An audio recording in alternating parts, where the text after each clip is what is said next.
Wasn't really until I started to find like some unique forms of content of going into random lobbies, getting some reactions from people, and kind of honing in more on the entertainment side for me is one of the areas that I first kind of found a little bit of a differentiation with.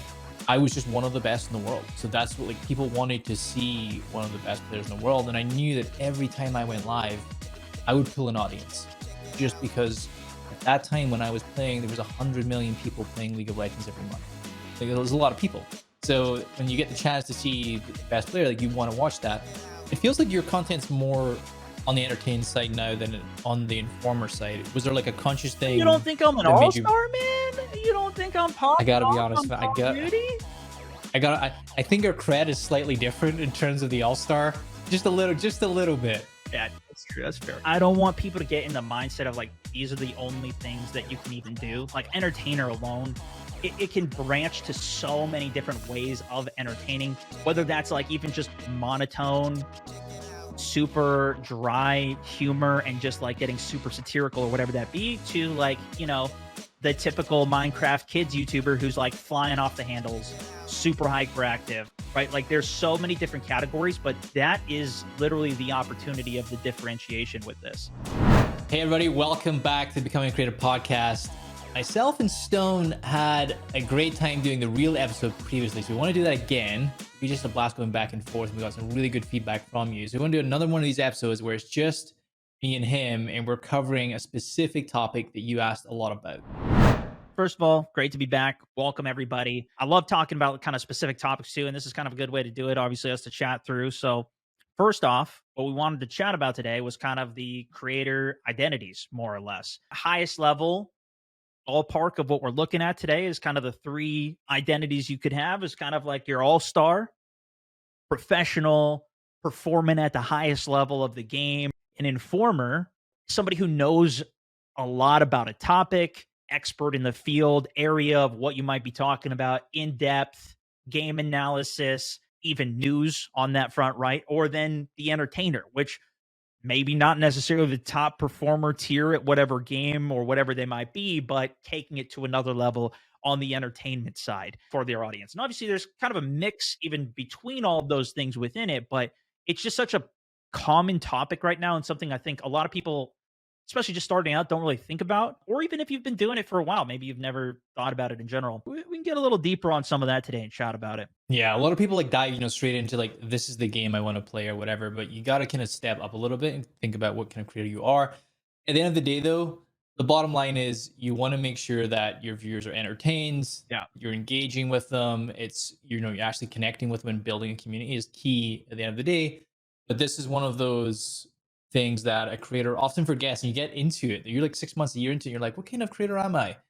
And I would really think about this on the upfront because it'll help you narrow down on what kind of content that you're trying to create. I mean, a big thing with it too, even is just it's just to help you even figure out what your differentiator is for a lot of it, right? Where there is so much content now being produced, even from people that aren't necessarily doing it for the sake of like, oh, I want to create content on a specific front or whatever. There's just a bombardment of so much content out there that this is kind of a good way to help you even identify like, where is it that I can help differentiate where I'm at? For example, even with my own content, when I started back in the day, it was like, there was already a ton of Call of Duty YouTubers. I already thought I was way too late. Of course, that was 10 years ago, but it wasn't really until I started to find like some unique forms of content of going into random lobbies, getting some reactions from people, and kind of honing in more on the entertainment side for me is one of the areas that I first kind of found a little bit of a differentiation with.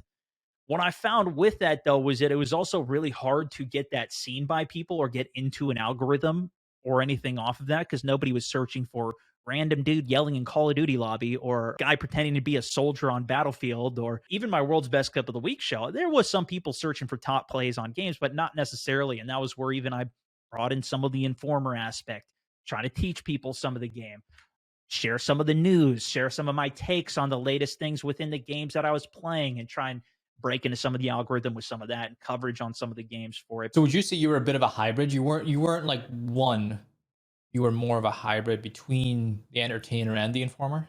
It was kind of both because especially at the beginning, it's like I don't even really know what I was doing, especially back then. Like I was just so all over the place with it. Looking back at it now, I probably could have focused more on one trajectory and had a better format. And like I probably could have sped things up a lot if I had been a little bit more strategic, but I didn't really even know what I was doing.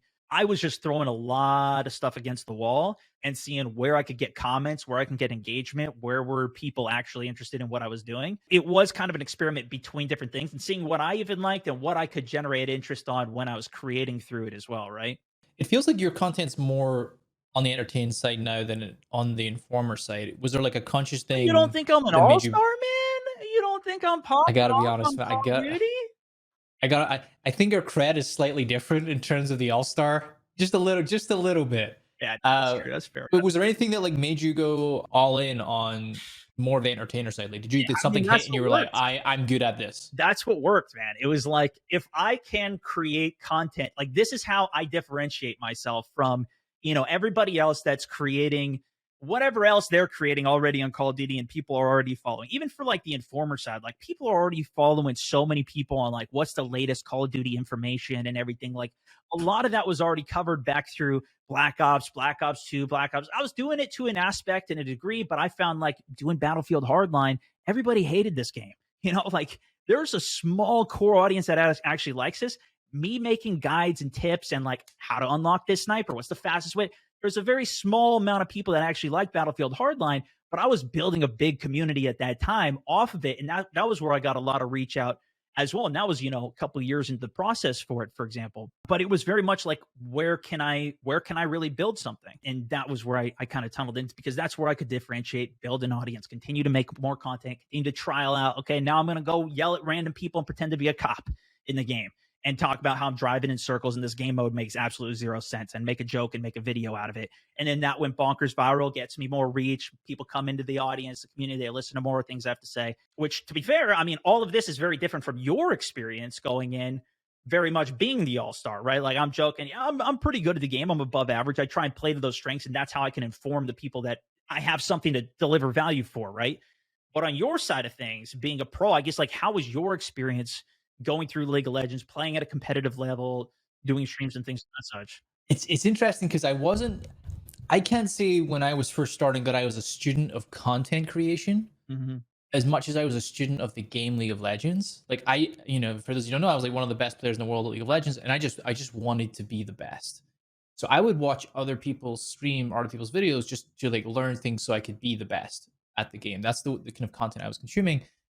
And for me, I was just one of the best in the world. So that's what like people wanted to see one of the best players in the world. And I knew that every time I went live, I would pull an audience Right. just because at that time when I was playing, there was 100 million people playing League of Legends every month. Like it was a lot of people. So when you get the chance to see the best player, like you want to watch that. The challenge for me was I didn't always have that much time. So that was one of the, and like I would also give away strats. Like we'd Right. be playing against like Cloud9 or we'd be playing against TSM and like I didn't want to stream all of the things that I was practicing because then they'd just be watching it like, oh, cool, like I know what he's gonna playing or what he's trying out. That was one of the challenges, but definitely baked in. I was one of the best junglers, so I had that pool right away, which was people want to watch me because I was so good at the game, and that really helped me being an all star. Is I could focus on that side. I feel like there's always some component though of your content that it comes down to entertainment, right? To what you were saying Yeah. earlier. Like there is still like that's the entire purpose of a lot of this. I guess how much did you consider even as you were streaming? Obviously, that is already just a built-in differentiator in terms of your skill level, in terms of what you can do, in terms of you streaming it, the team you play on, right? Like all of those, the experience you have going to competition, competing at the highest, like all of those are already massive differentiators with it. Did you think about any of the entertainment side as you're playing, streaming, or doing any of that with it as well? And even if not, what did you kind of take lessons away from that, and where you see even creators now that are streaming it? Yeah, no, I totally did. In part, it was I was starting to cultivate a community, and I got like, it was just fun. I found it super fun to start cultivating a community. But then other creators were seeing me get a lot of viewers on Twitch, and they started creating a lot of content too. Other players, so I was like, oh damn, they're like stealing my viewers. I want to like make my content better. So I was like motivated, and that's when I started introducing different series. So I started having like themes to the type of streams that I was doing for content I was making.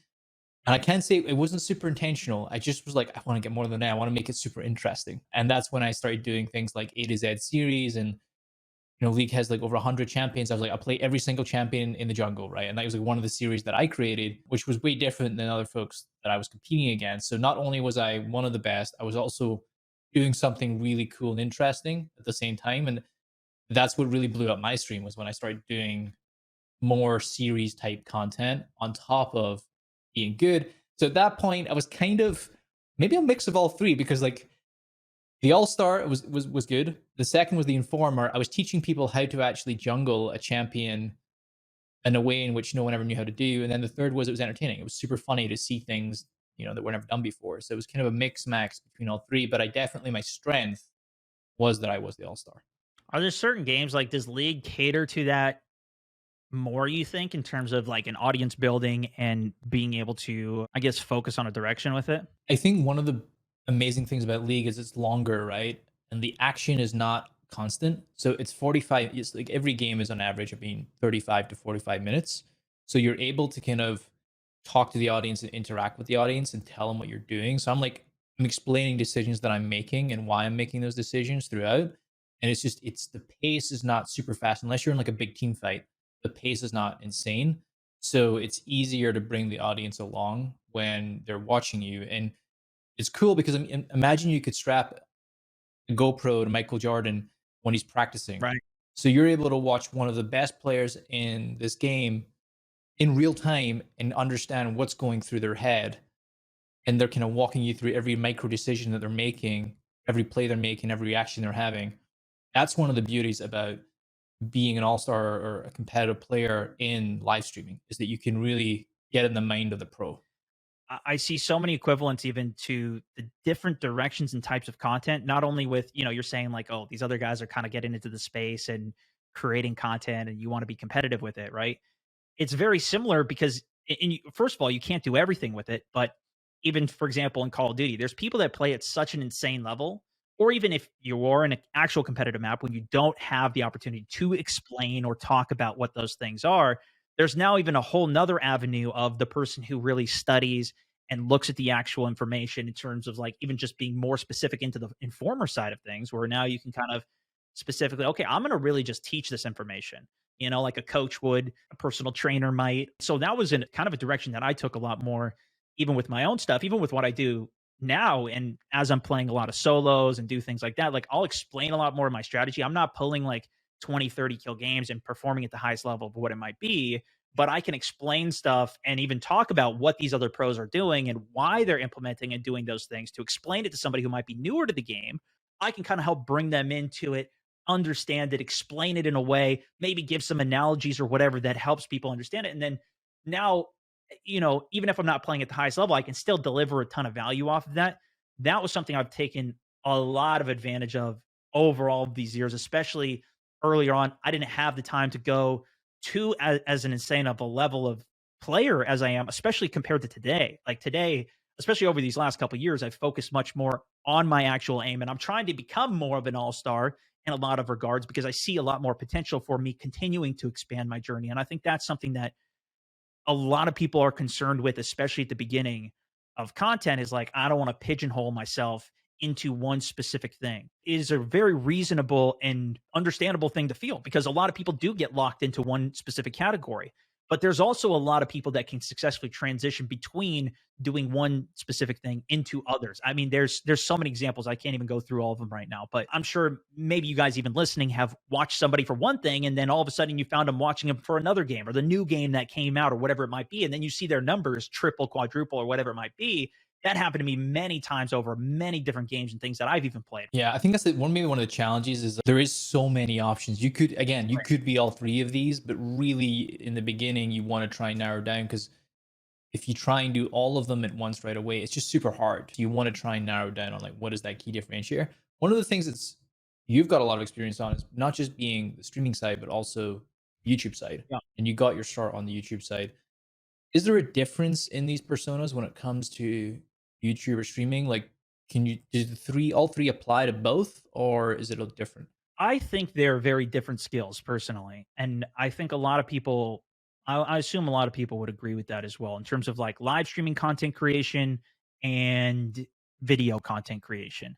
There's a lot of overlap. And if you can really master the art of kind of doing both of them to where you can stream your content, that's your recording, and then that becomes videos, I think that's really the ultimate. But I'm 10 years into this and I still feel like I can do a lot better, even with employees and like everything that I'm at now for it. But I think in terms of the overall philosophy of like the content creation and what you're doing, I still think it comes a lot down to these three categories. Again, you can kind of mix and match between them in a lot of different ways, but you are again trying to find that differentiator, whether you are doing short form content, whether you're doing live stream content, whether it's a TV show, a movie, a sport, a new sport that's coming out. Like everybody is trying to figure out what is the thing that keeps people entertained and continue watching. Like that is the just to what you were saying earlier, that is the bottom line. Even if you don't have the best graphics or overlays or even a face cam at all, it doesn't matter if the content is there and people want to watch whatever it is that you are delivering. There's other things you could do to continue to step it up, but it's got to be entertaining at the end of the day because you're trying to get eyeballs. You're trying to get clickbait, whatever it might be. You're trying to get eyeballs off of it. And it is definitely a different skill set being able to do that live for an extended period of time, being able to deal with real time comments, which reading a comment on a video or something when you're putting yourself out there can be very, that's not for everybody right there. But then to also do that live is also not for everybody. I guess it's a different skill set between those two things. But I do think there's a lot of transferable skills with it. And I think you can also, have a skill set in both of them. That's something that I've developed. I kind of did start with more of video. A lot of that was just limitations of not having the ability to do streams all the time, although I would do live streams, bring community games on, do things like that. And then as I continued to upgrade my setup, as I got more availability to do live streams, I started to do more of those and more of those until now that's been my favorite part about content. So I'm spending as much time as I can just live and then repurposing that content into videos. But very much when I'm live, I still like all of that experience that I have from working on videos is like that's what I'm thinking about when I'm creating live streams is like how do I make these into videos or how do I make this moment into a clip that can go viral or whatever it is to keep this engine going so I can keep on playing more video games basically. That's the dream. Is there more than just those three categories? There's so much content out there, man. It's like I don't want people to get in the mindset of like these are the only things that you can even do. Like entertainer alone, it can branch to so many different ways of entertaining, whether that's like even just monotone super dry humor and just like getting super satirical or whatever that be to like, the typical Minecraft kids YouTuber who's like flying off the handles, super hyperactive, right? Like there's so many different categories, but that is literally the opportunity of the differentiation with this. I don't think it's so much getting lost in the weeds of trying to focus on a specific thing with it. I think it's more so figuring out what is your content strategy and like can you create an elevator pitch to get yourself known for things, right? Like when I'm creating content, I'm trying to think that people know me at this point for all the years I've done content. They know me for so many different reasons. So, oh, you were the guy that played with Snoop Dogg for the Battlefield 1 launch. You're the first person to ever see the gameplay and the content for that to, I'm the guy who goes into random lobbies and yells engine 1, engine 2 failure or Call of Duty Division. Like oftentimes just uploading one piece of content is not the end of that line. It's often creating a series, even to your point of like, your series jungling with all the different characters and stuff. It's like, I'm sure a lot of people know you for that. A lot of people know you for the competition you've done or whatever. And I think kind of taking even a bigger step back, it's like, that's what you're looking for. And this is kind of a framework that can help you understand okay, well, how do I start thinking about creating content in that sense? Because a lot of the people, even that you know now, that are at the top of the game of whatever they're doing, or maybe you don't know who they are, and you sit there and you're like, how does this guy have 100,000 people watching him when he goes to the bathroom? And people are still sitting there waiting for Asmongold or XQC or whoever to come back to their chair. It's like it's because they know who they're known for whatever they want to know what's coming next for that, and there's expectations of what content is to come from the past of that. And so I think understanding that gives you a little more reference, but it very much is like, why are people subscribing? Why are people following you and what you're going to continue to deliver? I say this all the time, but like they could just watch all the content you have now, watch that one video. What else is coming next? Like, and how do you build up that knowledge of what is going to come next? That's the picture and the structure of content creation. And it works in so many different avenues, so many different areas. Yeah, I think the beauty is you can, because it's so ubiquitous and so abundant, you're able to create anything for anything. One of the questions we got around this was, is there any like financial implications of choosing to be a certain type of creator? Yeah, I mean, there's definitely a lot of trade-offs depending on the area you wanna go into content on. Even if you look at, like, TikTok, right? Like, how hard is it to actually receive any revenue off of the videos that people are creating and getting millions upon millions of views on? But then how do you actually convert that into revenue? Whether that is a sponsor or you create a Patreon. In terms of the real-time relationship that you have as a streamer, often I see people receiving more revenue through that, through whether that's subscribers, tips, because especially early on, it's really hard to pull a sponsorship.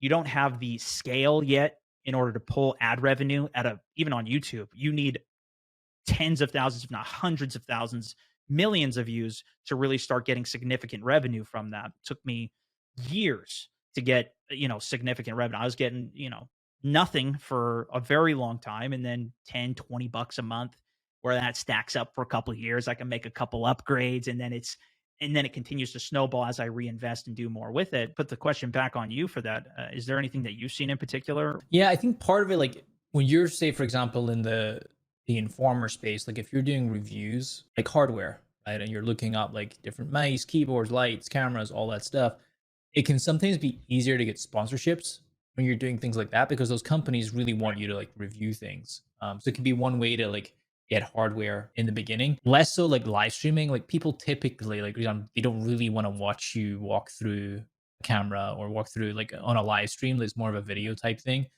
and I found that to be more about the entertainment side. I think you're right. Live content monetizes at a much higher rate than video.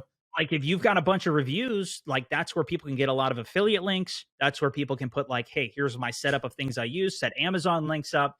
That's just easy passive income in terms of what they're doing. It goes back to the content to a degree. Yeah, I would say it's not that like when you ask that question, it's not the reason that you would do something because you really you need to care about what you're doing because it'll be a lot of work, so you want to be passionate about it. Yeah. But it is something to keep in mind, like the type of content you are choosing to make does monetize a little differently. For example, is if you're really good at the game, there's a chance you might get signed by an esports team because they're looking for people that are really good at the game and are also content creators. That's very rare. It's not common, right? You like to get signed by one of these teams for being that good. So it's like it's less. I wouldn't say that's like the path if you want to necessarily like make money, right? I think the review side is that path, but at the end of the day, I wouldn't do it and get into it because you want to make money. Yeah. Another really common question that I see around that even is like, what about doing mature content, swearing, like just mature Yep. topics or even like alcohol, drugs, whatever, versus trying to keep content clean? And how does that appeal for monetization? How do you manage some of that? Yeah, no, and I've seen it because we've now talked to so many creators. We've got like a perspective across like different creators. And what's interesting is sometimes the folks that are not as family friendly, so they're a little more controversial, they typically get more engagement on their content, like from fans. Well, it's a differentiator. It's differentiators. If everybody else is like trying to stay within a fold of like, okay, I got to keep my content within this realm. Yeah. If you're out here doing something totally different, like that goes back to everything we've literally been talking about is like you are doing something different. You're going to get more engagement. That could be positive. It could also be extremely negative in what you're saying and that could give you a lot more traction in general, right? Being polarizing generally works on the internet for better or worse. It's just humans. That's the polarizing typically will generate more interest and engagement. But the flip side of that is like brands are scared, right? So brands are really hesitant to work with someone who is a little more edgy because unless their brand is edgy, it's just a bit of a risk to associate with that.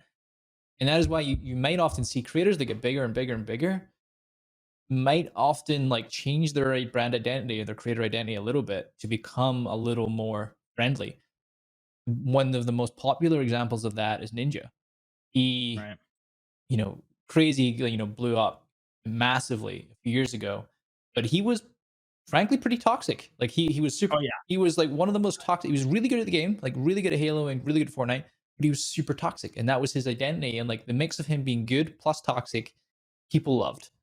But then It stood out. his profile started to get bigger and bigger and bigger, and he attracted a younger audience, especially with Fortnite. And he had to tame that down because the brands were like, I don't know, this is a little bit risky. And he had a lot of big brand relationships with companies like Adidas and Epic, etc. So he had to tone that down a little bit. And some of his old OG viewers were like, "Oh, you're not the same ninja anymore." Like, but his overall audience was much bigger. And that was a point too where like if you're at that scale as well and you're talking about like, hey, you can get a $10 million contract, maybe it does maybe it makes sense to clean up the content a little Yeah, bit. maybe a few less f bombs in there just to.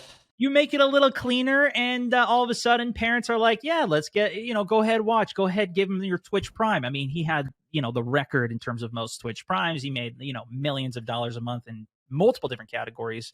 Full power to you, but it does help to even be different in a way for that. And it's something that I think you see a lot more even on Twitch too. There is a certain sense of like transparency where when you're streaming, whether it's on regardless of the platform that you're on, but if you're live for 4 5 6 even 10 hours, some of these things go for, it's like you can only be a persona or whatever for so long. And I think that was even, even for his sake, even for Ninja's sake, right? Like now he's back to just doing whatever the hell he wants to, and he's not necessarily trying to be family friendly with anything off of it. But it's definitely a popular question that does come up, and I think a lot of it comes down to what is the content that you can still create within what it is that you want to put out. You can be a completely clean informer, giving news and different things like that. You can also be a complete, not such a nice person with very drastic takes, delivering the same exact news information. That might be a hell of a lot more entertaining than this other guy who's just laying down some facts that then everybody decides to watch you for. And the beautiful thing about content creation as well is like you don't necessarily have to have sponsors. You don't necessarily even have to have ad revenue.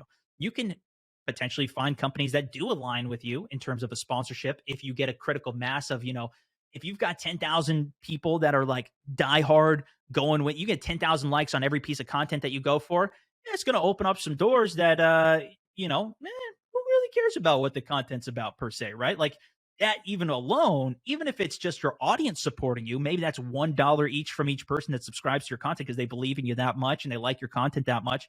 You can steer your own pirate ship off into the distance as well. That's one of the beautiful things about content in general, right? Is you get to do your own thing. You don't have to be tied down to any network or whatever it is, but you always do. This is my one piece of advice that I would give to anybody off of this is like you still need to stay within the terms of service of whatever platform that you are on, especially if you really focus in on only one specific one. You get banned off that platform, there goes everything that you've done, right? So it is very important, even though it's super boring and nobody really cares to look at the terms of service. You just click through everything.